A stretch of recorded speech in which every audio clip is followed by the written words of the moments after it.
What's up, everyone? Welcome to Bluegrass State of Mind, the show where three college roommates talk life, sports, and all the ridiculous things that happen in an apartment we like to refer to as Room 302.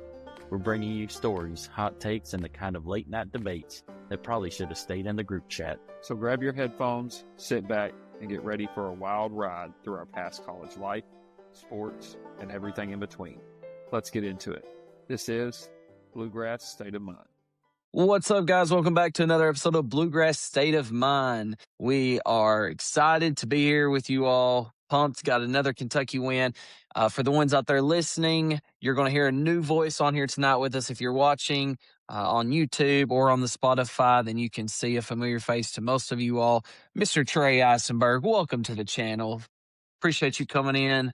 A fellow good old boy Kentucky fan. I don't know that we'd have brought you in if he's one of those Tennesseans. I just don't know if we can do it. Might have to build that up. We'll see. And we still pick on him a little bit just for now because it's too good not to be doing that right now because we won again 4 times in a row. But that's neither here nor there. Let's get into the more important topic for tonight, which is Kentucky is on a 4-game winning streak. Wow. Who saw this coming? So, as you all know, you watched the game on Wednesday night, the Texas Longhorns came in with a record of 11-7, 2-3 in SEC play, comes to the Kentucky Wildcats at Rupp Arena at 12-6, 3-2.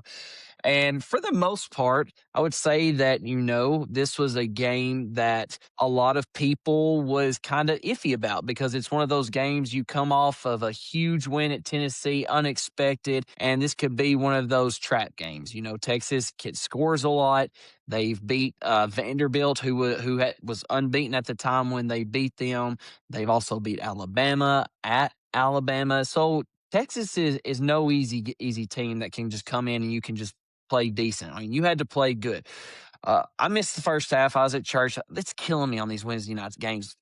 Is it like me, or has it always been Wednesday nights? I feel like it's sometimes Tuesdays or even Wednesdays. Like, what am I missing here? No, I don't know. It's normally, I mean, we usually play a a lot of couple Tuesday Wednesday games, but games. yeah, the last 3 have been on Wednesday Last night. 3. Yeah, I know. Yeah. Some of them usually are on Wednesdays, but I'm like, man, what is going on? So, again, like last time, I missed the first half. So before I get into some of the stats, we'll talk a little bit about the first half, do some stats, talk about the second half. I think that's a good little way of doing it. So we'll start with, let's go with Trey for the first time. Trey, did you get a chance to watch the first half? Okay. Right. Shocker. What? Mason, overall, you talk about Trey already alluded to it, like coming out and we're always just not up to par. As soon as the ball tips off, and it takes us a good 10 minutes, and then before we get into that 10 minutes, there's possible scoring drought. Did we see much of scoring droughts in the first half like we had been? Not as much, not as significant, and I think that's part of the reason we didn't get down double digits in the first half. That was one of the first things Dylan, you asked us in our group, it's like, how'd the first half go? Colton sent this big synopsis, about how the first half went, and I was like, I'm just happy we weren't down 10 plus in the first half. That's a win for me. So no, there wasn't as many scoring droughts that actually came in the second half, which we'll talk about here in a minute, which kind of let them back in the game. But for the most part in the first half, I thought, like Trey said, they came out with more energy. They played hard. We didn't dig ourselves a hole and didn't have to claw our way back for once. Colton, anything you want to add on the first half? Biggest takeaway, something that stood out to you? Yeah,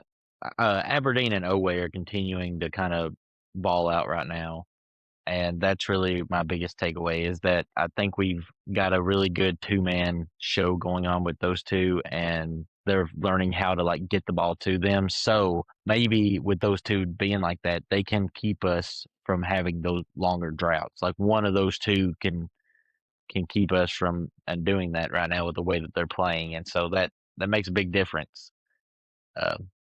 Well, speaking of balling out, I'm glad you mentioned that. So let's get into a couple of stats here. Important things to know is Texas coming into this game, they got to the free throw line a lot. They led the country. I think it was right at 23 attempts a game. We held them to only 20 attempts for the game. They was 18 for 20. Great. Looking at that, you're like, oh, man. But we matched that by 15 more free throws. We went to the line 35 times and hit 30 of them. I mean, for me personally, I was like, that's that's the game. Like if you're able, if we can get to the line 35 times and just hit 28 of them, but we hit 30, you're going to win a lot of ball games. So we shot the ball very well from the free throw line. As far as our three-point field goal percentage wasn't as good as it had been. We were 5 for 18 at 27%. But I think a lot of that was just because of what Texas was giving us. Texas constantly in the hopefully maybe first, I know for sure second half, Aberdeen, Colin Chandler, they were able to get in the lane. Colin Chandler, what breakout games, especially in the second half. He had a career high at the University of Kentucky. He finished with 18 points. He also added 7 rebounds. Mr. Cam Williams had 9 points, finished with 2 total rebounds. Denzel Aberdeen, 19 points. Otega Owe, 18 points. And then Malachi Marino, out of nowhere, finishes with 8 total points, 6 assists. And let's see here. How many blocks did he have? Was it 5 blocks? And his plus minus was 19. And then Andre Yelovich had a plus minus of 18, but he only finished with 4 points.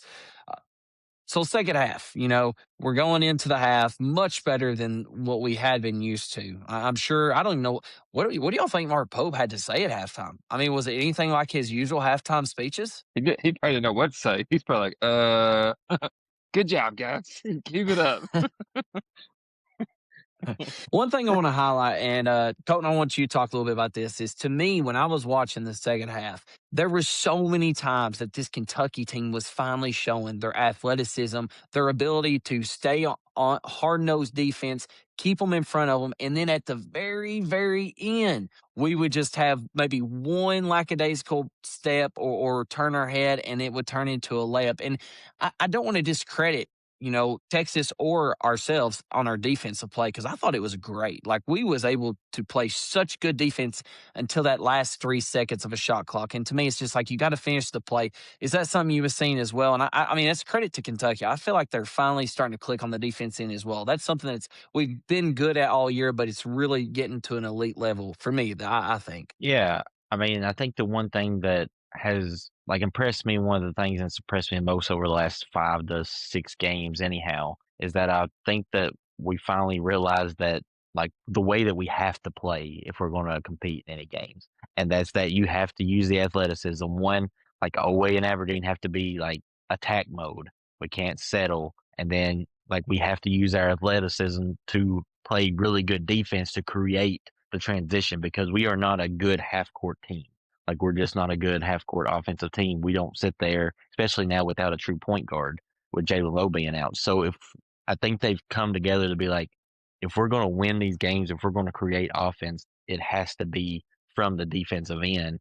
And I mean, Pope built this team based on athleticism this time compared to because that was one of the things we didn't have last year, right? We didn't have a ton of athletes. And I feel like he went out and got athletes for that reason to be an elite defensive team. And maybe they're finally just realizing that they can be or how to be one of those. Trey, something I think that this team has got, it's a little different because usually we're the ones who's playing catch-up ball. So it's really hard to close a team out. Well, in this case, this was a scenario. You look at the scoreboard at 4 minutes and 4.5 minutes, 4 minutes, 50 seconds, we're up 11.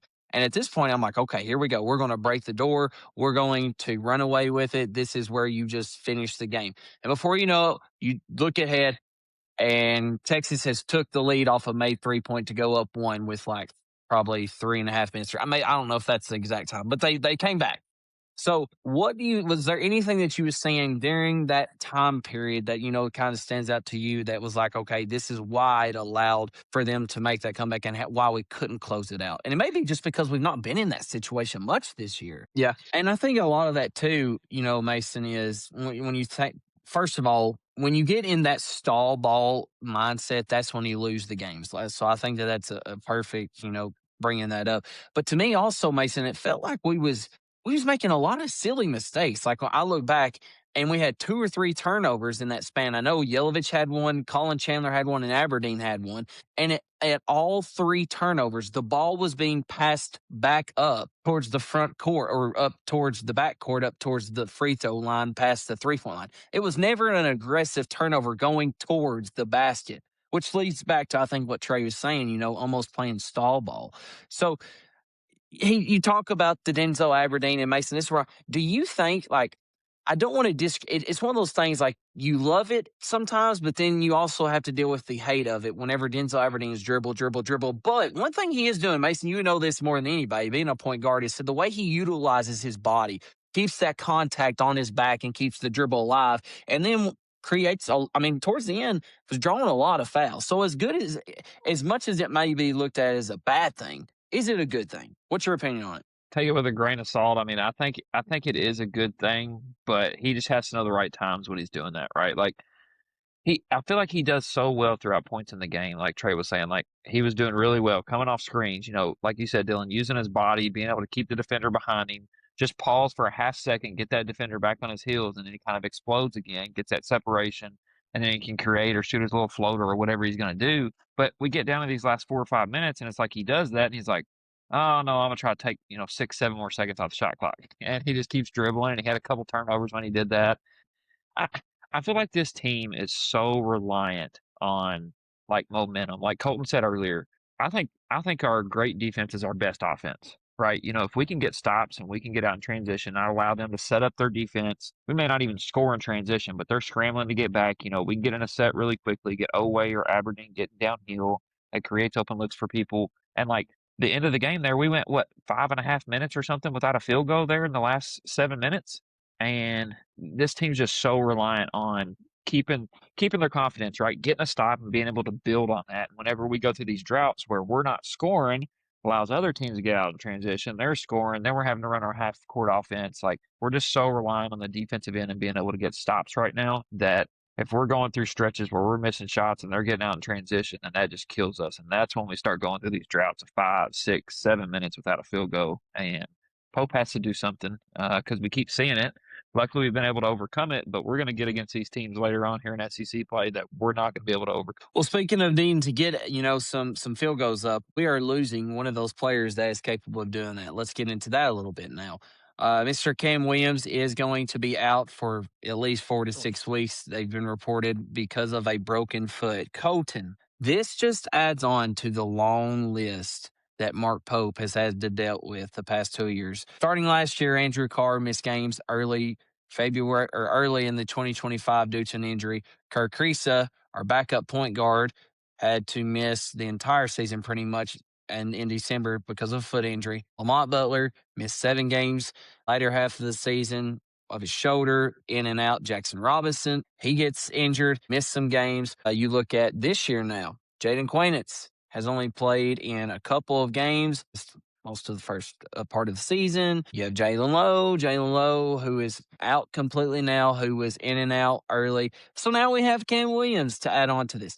I mean, is there something in the waters with Mark Pope? But in all seriousness, though, what does this do for this Kentucky team? I mean, for a team that now, granted, we had shot the ball better before this past game. Like we had went 9, 10, and 11 threes in the 3 games prior to the Texas game.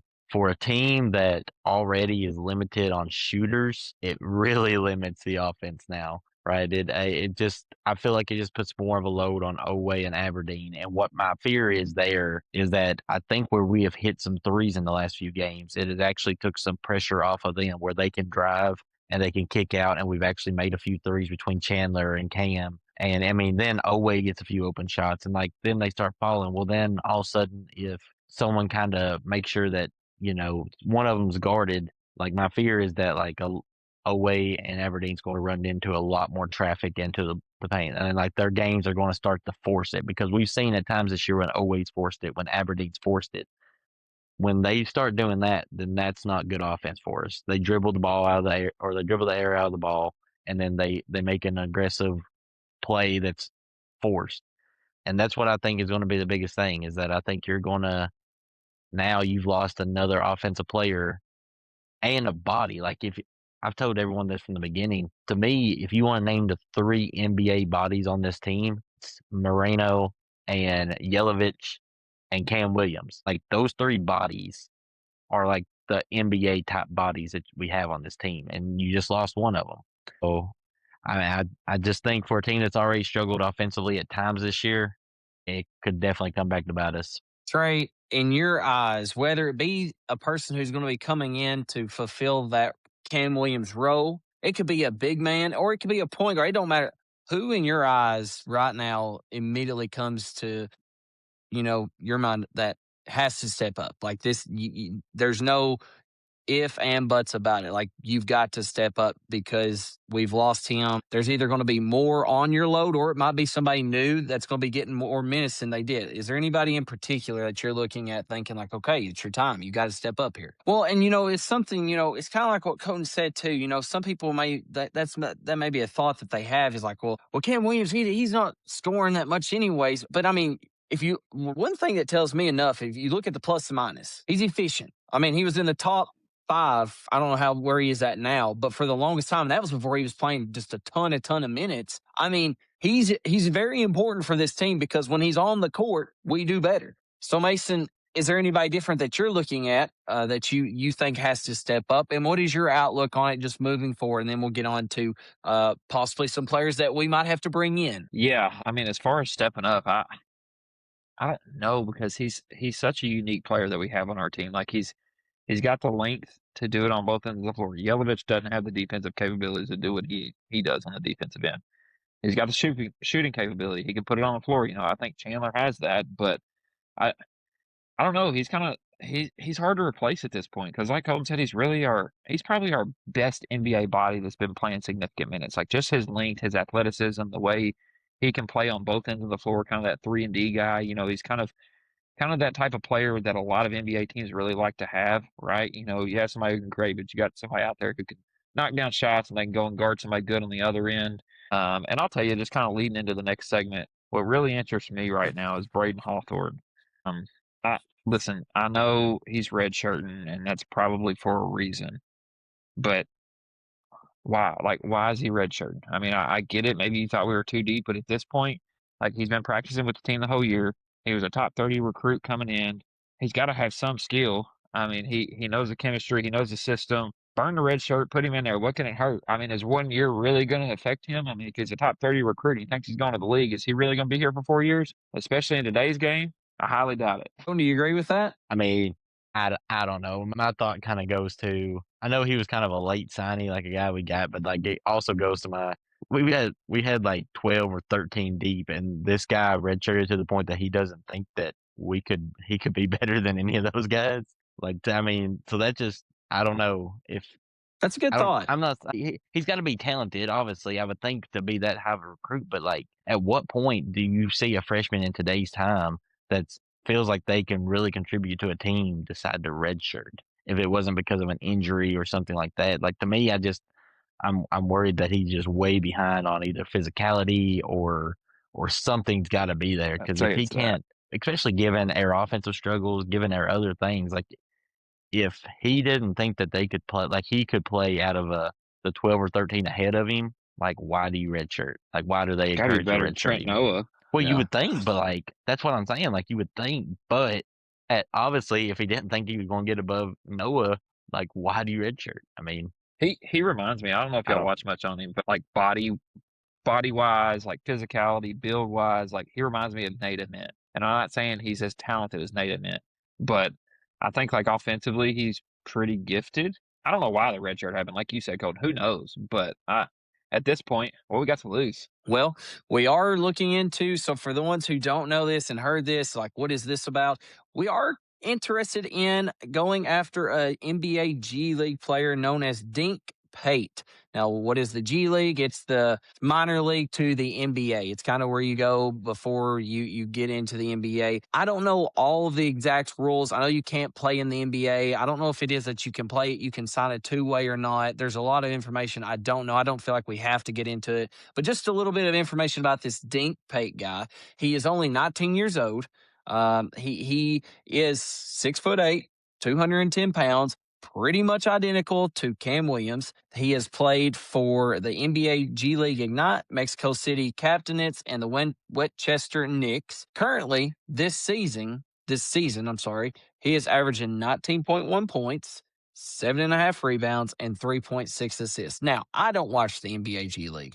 I don't know how competitive it is. I don't know anything about like if that's like legit 19.5 point or 19.1 points, or is it just like everybody's out there just, like a pickup game? I have no idea. What I can tell you is if you have not went and watched this guy's highlight reel, you need to, because he looks like he's a bucket. I mean, now, again, I don't know the level of competition, night in, night out, because this is the SEC where it's really physical. And also, there's just a lot of other things you got to look into. Right. For one, you got to look at if we were to even go get this guy, is he going to be able to come in? And we've already had chemistry issues at the beginning of the season, it seemed like. So is that just going to hurt us even more if we bring in this random guy and he just don't gel and he just wants to be that guy? Is this something that you think personally, Trey, that we even need to look at or just save it till next season? So the reports that I've seen is he's only interested in Kentucky. Well, I'm glad you said that. Let's not get too deep into that discussion because I do think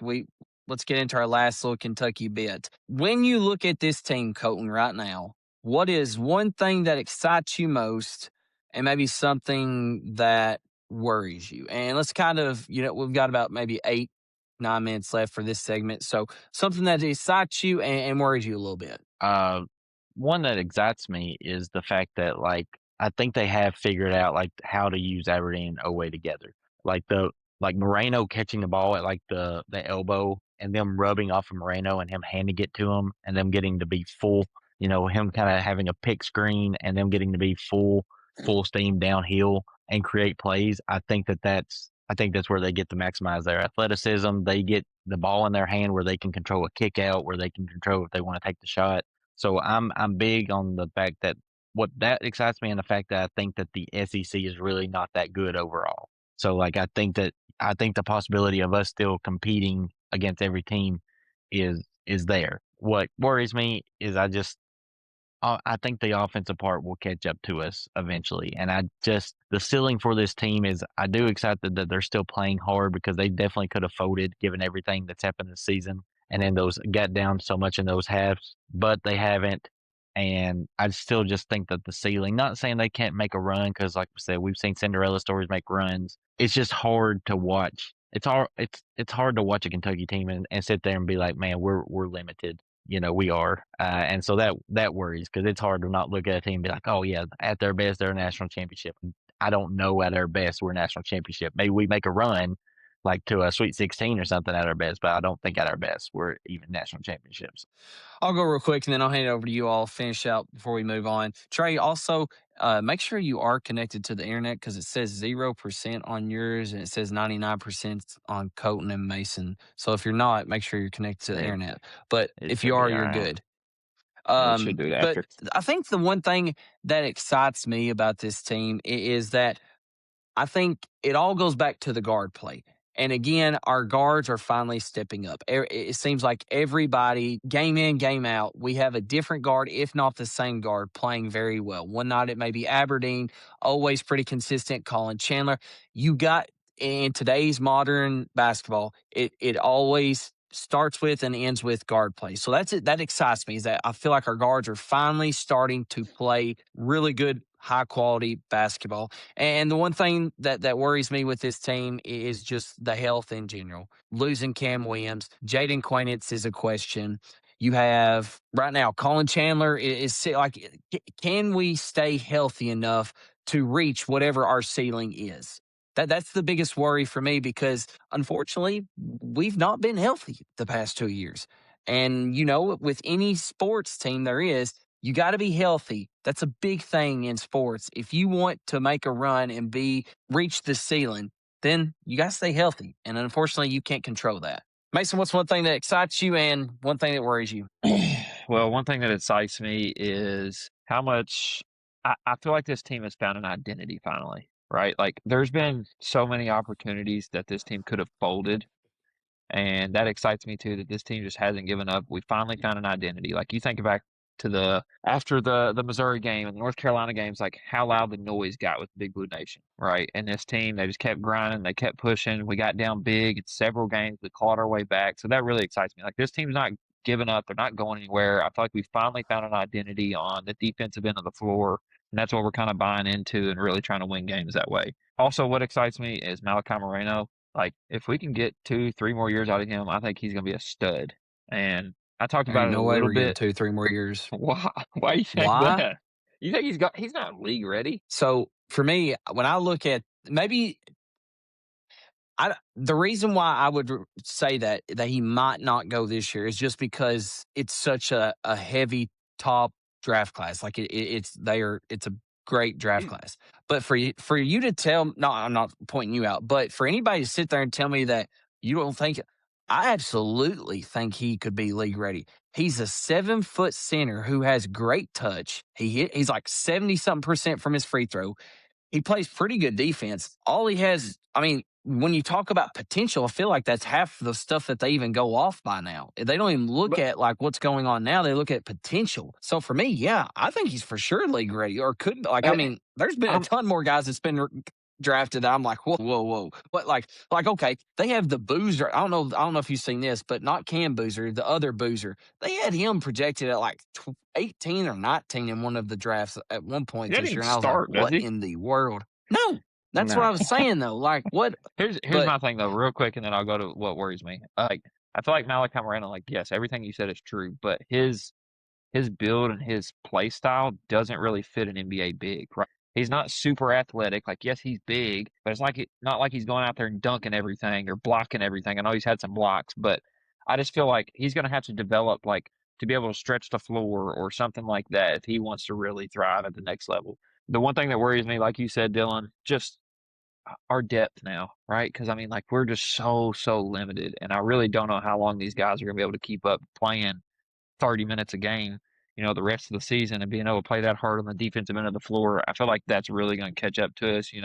And if we're mhm. playing these guys that much, does that just open them up to more injuries? They're getting fatigued. They're going out there every night playing 30, 35 minutes. That's one thing that worries me moving forward. All right, Trey. Last one, real quick. What's one thing that worries you? One thing that excites you about this team? No, I like that. It's almost like a sense of we let the other team lose the game rather than us go winning the game. Like they lose it, right? Yeah, no, that's a good point.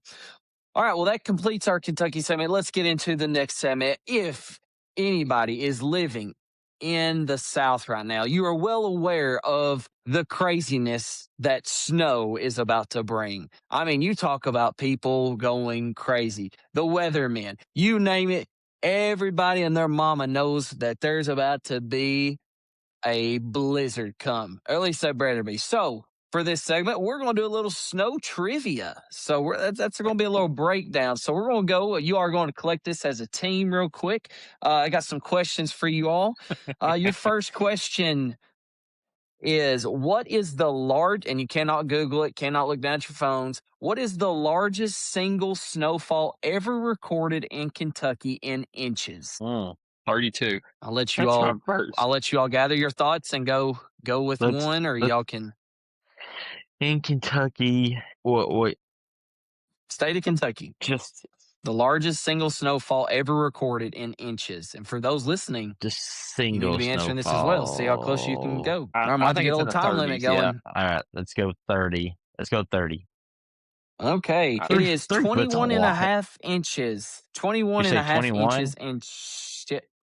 That's it. 21 and a half inches in Shelbyville in January 1994. I know it could be a new record. Here we go. Question number They didn't. 2. They didn't have. They didn't have Which yardsticks back then or measured. They measure wrong. Yeah, Yeah. that's enough, Mason. Which U.S. state averages the most snow per year? Yeah. Right. Like it just. I don't I don't I know. would. Some of I would those think. like the lake effects and stuff and like the Oh yeah. Or would it? Or would it be mm, like one of the ones that's just the mountains? Like if they stay snow covered yeah, all the I whole was year. like Lake Tahoe and stuff like that. Like I know they get a ton of snow. Right. I vote Alaska. All right, I cool. need Alaska. an answer. All right. Well, what I have down is Vermont. Some parts get upwards of 200 inches annually. That sounds miserable. All right. Here we go. So y'all are 0 Pass. for 2 so far. Man, y'all really need some more. I was expecting Question number multiple 3. What? choice. Sorry, can't do that. What is the world record for the largest snowman ever built in feet? Hey, question. I need an answer. Were they allowed to use tools or was it just with their hands? Yes. Okay. They So use like they could use tools. excavators? Okay. Excavators. Right, blue feet, Paper. I See see. you later. 24 feet. Uh, I don't- when y'all have kids, y'all get it. 24 feet tall, 10, 20. Okay. Sure. Okay, 24 you're feet. way off. It's probably double. 122 feet, 1 inch tall. It was built in Bethel, Maine in 2008. It was named Olympia after a local school mascot. 120. It required over 13 million pounds of snow and dozens of people to construct it. That just sounds impossible. That's made up. All right, here we go. Nope, let's keep it going. What is the coldest temperature ever recorded in the state of Kentucky? Ooh. In Fahrenheit. In Fahrenheit. Listen, Trey got really excited and he's like, yeah, no, I don't. 19. It is All right. negative 37 degrees Fahrenheit, which was also in the Shelbyville 1994 snow. All right, Gosh. Mason Yeah. and Colton, you said you want some true or false. Here you go. Here's your next two are true and false, and then we'll do one that you got to guess on. True or false. Here we go. The largest snowflake ever recorded was 15 inches wide. Is that true or false? That seems really big. False. I need an answer. It is true. It fell in Montana in 1887. If I look up and there's something like this coming down,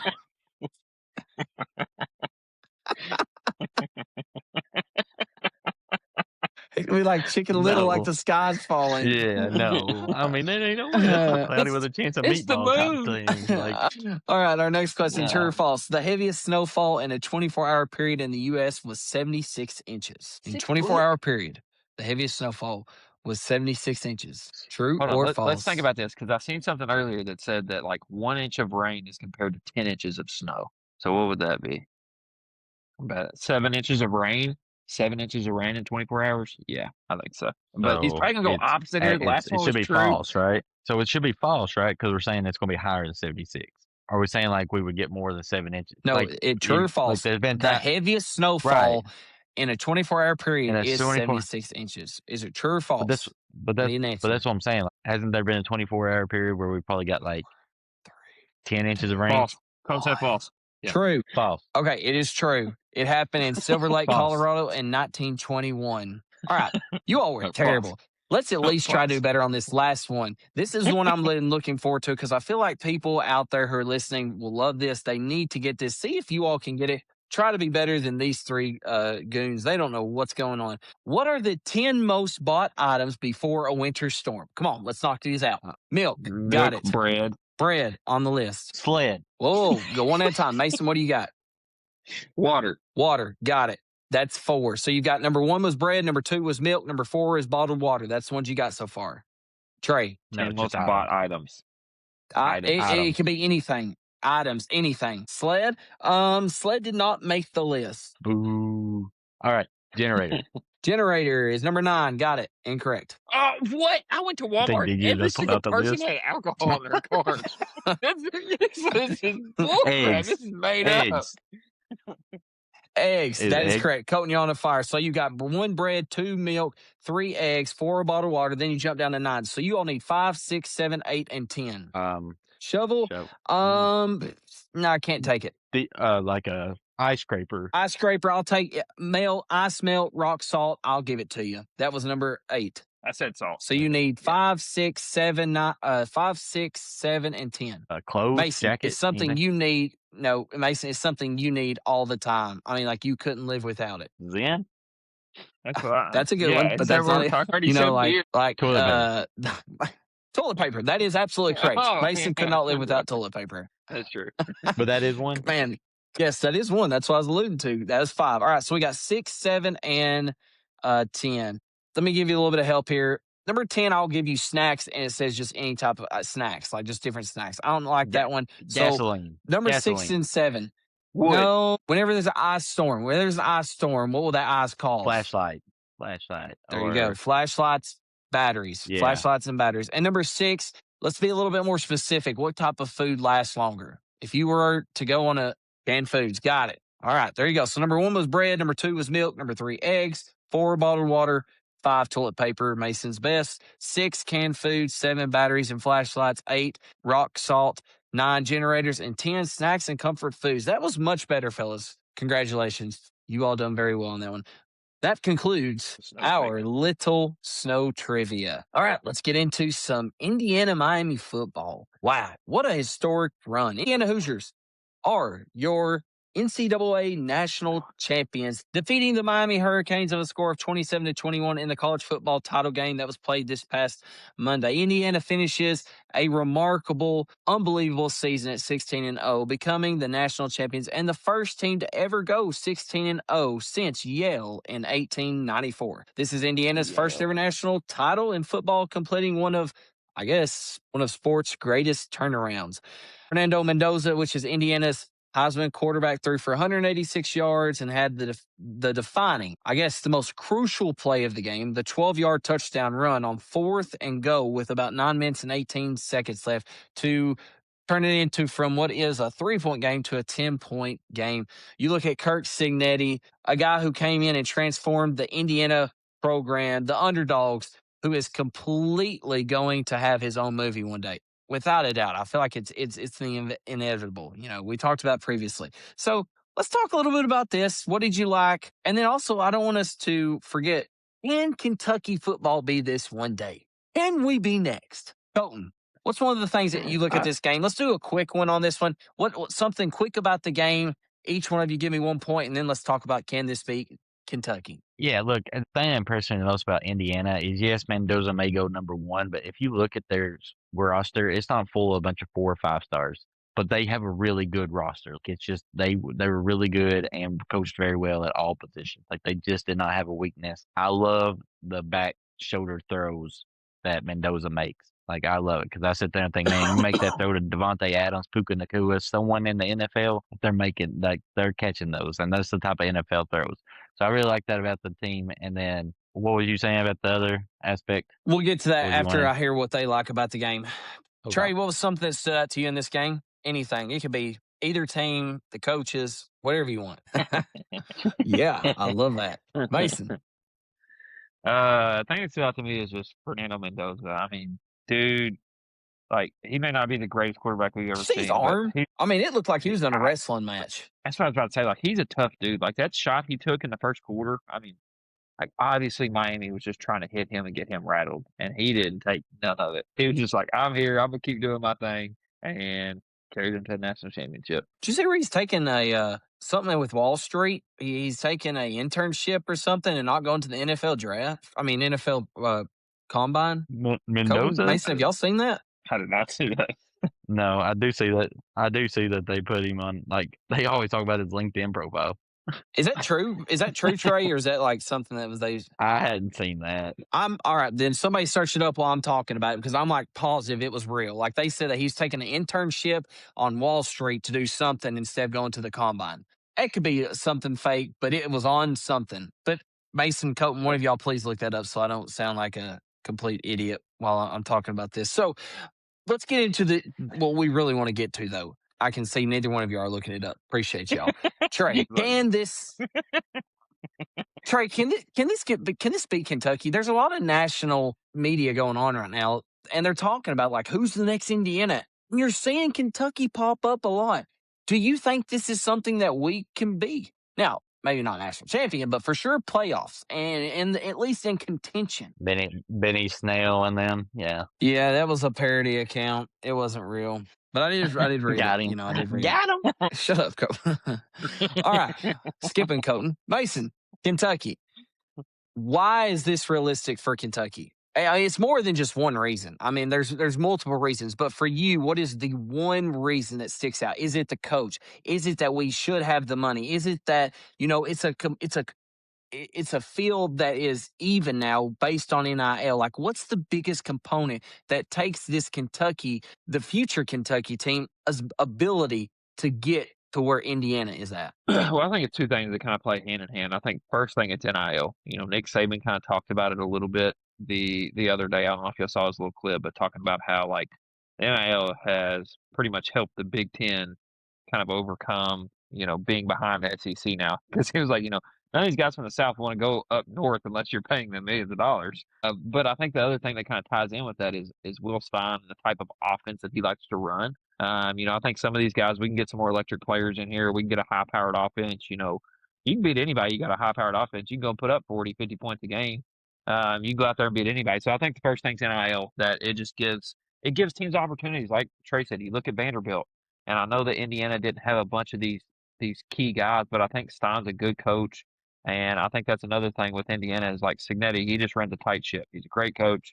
And I think Stein has a great offensive mind. So I think those two things playing together there is NIL and the coach we're bringing in. And obviously, I think, just Big Blue Nation as a fan base. Like, we know Kentucky football's not great, but if we are, it's going to be a sold out crowd every single night. So we got that behind us as well. So for me, I'm going to flip the script. I'm going to do the exact opposite. I'm going to say it's the coach and then the NIL first. And the reason why I say that is because you look at basketball, you look at the Rutgers, okay?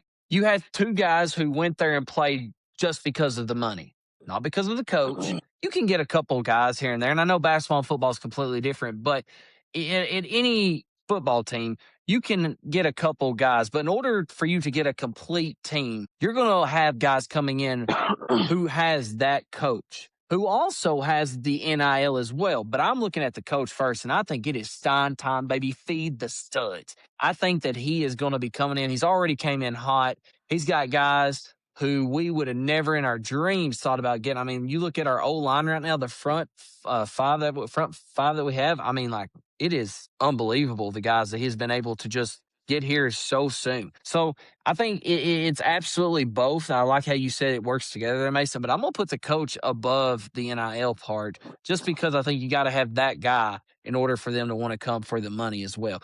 Colton, what's one thing about you that I almost want to skip you, but I guess we'll go to you. What is one thing that, you're looking at you that excites you about this upcoming football season after seeing Indiana do what they've done? Because what I said earlier about, like, Indiana they don't have a bunch of 4 or 5 stars. What they did is they went and got the right guys to be in the trenches. They have an All-American there at left tackle that developed to the All-American. Like, they're tough on the defensive and offensive line. They got the right guy at the coach and they got the right guy at the quarterback. But it's not like Mendoza come in as like this guy's going to. I mean, I wonder what his draft stock would have been before the season started. Like maybe 4th, 5th round, 6th round. Like, I mean, so it's not like we have to still now worry about trying to get 4 or 5 stars. We have the NIL money that we can bring in a lot of these 3 and 4 stars. And if they're coached well, like, you don't have no weaknesses, then you can compete. Because I mean, that's the thing. It's like it's almost like you think now, since we're NIL, that we're supposed to be getting these 5 stars now, and that's nice. But you just watched Indiana win it with pretty much 0 5 stars on their team. I mean, they just literally had a bunch of 3 and 4 stars that did their job and did it well. So how do you build that type of program and use the NIL to build that type of program? Get the quarterback position right, get the coach position right, build in the trenches and build out. And I mean, I think Kentucky can do that. Like, you should have enough NIL money and enough, like, media presence and enough, like, things that players should want to come to play for that. So No, I like that. Not really. Hold on, one more Okay, question. I have to let's move elaborate on. really quick. Do y'all think Indiana becomes a powerhouse? Everybody, Dylan, start with you. Go ahead. Yes or no? You don't have to elaborate. Do you think Indiana becomes a powerhouse? If Kurt Signetti is there, then yes, I do. I think it starts with the coach. That's why I said the coach above NIL. They've got the money too. They got the boosters. I mean, you can see it. I mean, They have the largest alumni Mhm. base in the nation, and like, why would he go anywhere now? you know. So yeah, I agree. I think the hardest thing though is still going to get players. I know this sounds weird. These guys who get offered a Miami and an Indiana.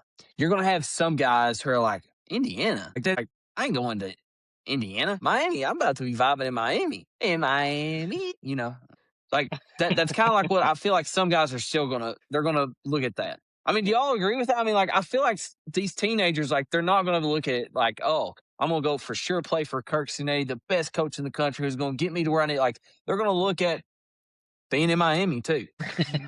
Hey, they're receiving a lot of hate tonight. Who would want to go to Green Bay? They're a bunch of posers. They act like they're good every year, and then they just At least we know where we are at. I The would. Tennessee Titans, we know where we are at. Garbage. Colton, do you have any thoughts on that? What Mason asked. Yeah, no, I do think I'm like you. I think as long as Signetti's there, I mean, now even getting more NIL money, it's not like you should go backwards in recruiting.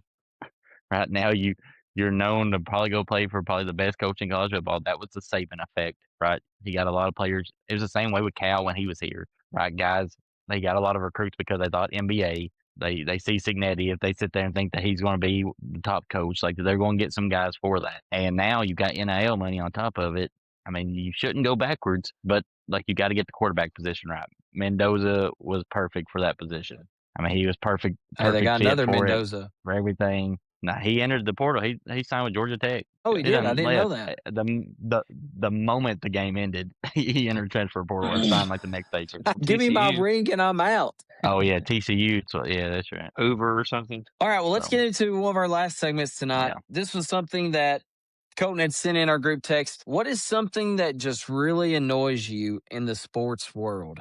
Trey. And let me elaborate real quick. For those who are listening, what we mean by it could be anything. It could be refs, it could be players, commentators, actions amongst fans. I guess it could be anything, really, is what Colton pretty much worded it as. So, Trey, what was something, one or two? I don't know if you listed just one or if you had two of them. What was the thing that you said that just really annoys you in the sports realm, the sports world? Yeah. It was Dick Vitale was with him. I remember it. What game was that? That Who was we their played game with North against Carolina? Indiana. Because it was before. No. It was North No, Charles no, we were at Barkley North done it. Carolina. We went over. You're right. It may have been North Carolina. I think it was. No, that's a good one. I can't stand that either. Mason, what was something that you just cannot stand in the sports world? I'm gonna say two things here. First thing, which I texted y'all about this the other day, drove me insane listening to Jay Billis during the Tennessee game. And so I guess falls under commentators again, right? Like TV programs, YouTube TV needs to have an option where you can mute a specific commentator. Like add that feature in there. I'm not a smart enough person to be able to figure out how to do that, but they need to add that. Everybody else switch to YouTube TV because everybody has a commentator or somebody that can't stand to listen to. Add that in there. And then the second thing is refs. And I'm not saying like specific refs, but inconsistency with refs. Like it drives me crazy with the amount of technology that we have nowadays that we can't figure something out. And I'm not smart enough to figure this out either. All right. But there's got to be something that we can figure out. Like the thing that comes to my mind is the playoffs, like the Bills. How are you going to call that one an interception? And then the next day, the Rams had the exact same play and Devontae Adams gets the catch. Like the inconsistency between refs drives me absolutely insane. And I know it's a tough job, but figure something out. Here's my rant. I'm done. But wouldn't you take out the human nature aspect of it if you done that? Yeah, you would. You take out human error, so then you get the best results every time. I feel like some people would disagree with you totally. I mean, I'm not one of those people. I feel like especially your older gurus would be like, we can't do everything in technology. We you gotta trust the old eye to do the job. There, what does what does technology know about sports? Yeah. Well, I'll go ahead and go then, and maybe skip Colton after the way he's treated me tonight. But we'll see. So I got two of them. The first one for me, there's two different scenarios. I cannot stand. This is with any sport, and I guess more so basketball and football. I cannot stand when a player fakes like they are hurt after a hard collision and they lay down forever. And it's like everybody's so quiet. And then they get up and it's not 30 seconds and they're already back at the scores table. And I'm just like, I thought she was just dying and now you're okay. And then to piggyback off of that, something that even aggravates me more than that is when a person fakes like they're hurt after a turnover or a play that they mess up on. And it's just like, I'm going to fake like I'm hurt so that can make up for my mistake. You know what I mean? Like y'all know what I'm saying? Like whenever in basketball, like if a dude makes like a silly move in between the legs and then acts like he steps on somebody's ankle when clear as day he didn't step on anybody's ankle. He just made a terrible move. And it's like, okay, that just makes up for it. I cannot stand that. It drives, and I think it's because I have a very vivid memory of this being at Gamel in, I think it was third or fourth grade. We was playing in Little League. At that time, I didn't have asthma. Colton, I think you remember when I couldn't sweat. So I pretty much had asthma, but I could not sweat. I guess my dad was just, he didn't maybe even realize that at that time. I don't know. Or maybe he was just trying to like push me to be better, almost kill me. It maybe not really. Anyways, I was laying down on the court and I was like, and like I couldn't, like I was like literally, I felt like I was having an asthma attack. And he looks at me on the floor. He says, "You better get up, or we're going to the hospital." And I was like, okay. And so I gotta like, I mean, like that's the kind of like I can't stand whenever they're just like out there milking it. So it just drives me crazy. But I'm glad my dad did treat me like that because it taught me a lot, made me tougher. Appreciate you, Daddy. The last thing that I would say that drives me crazy too, and I don't want to get into it at all because obviously we have came on here before and multiple times and said that this is not a political show by no means. But one thing that I can't stand is whenever we bring politics into sports. I think that that's two different things. I'm not saying that you shouldn't have a voice. That's not what I'm saying at all. But sports is meant for a time of relaxation. You kind of separate yourself from all the things that's going on in the country. And it's just a common theme I think that people can come on. And then whenever people start bringing politics in it, the players, the coaches, it kind of shifts and like, okay, what are we doing? Like, are we doing sports or like what are we turning this into? I feel like, do y'all agree with that? If you don't, that's okay. That's something I can't stand is like, let's stick to the sports. Like, if you want to talk politics, you can do that on your own time. But when it's ever like we're playing basketball or you're doing a televised media press conference, let's talk about your team and stuff. Let's not bring politics into this. It has nothing to do with your team and however it's going. I see that a lot right now. Am I the only one on that? No, I agree. yeah, that's accurate. All right. Well, we appreciate everybody listening tonight to tonight's episode. No, I'm just messing. All right, Colin, what's one thing that really annoys you in the sports world?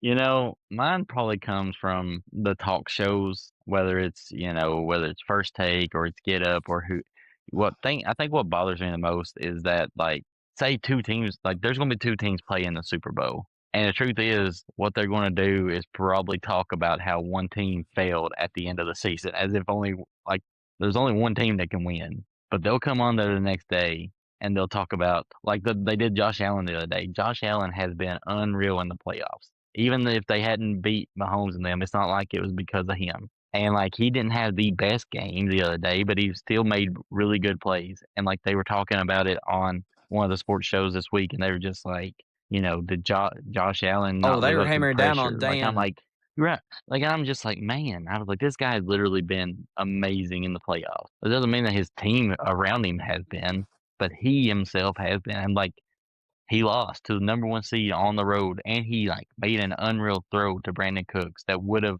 if called a catch, they kick a field goal and win that game. And yet, like that, so that's one of my pet peeves is that it's like the Eagles. I don't like the Eagles at all. Cannot stand Sirianni. Cannot do it.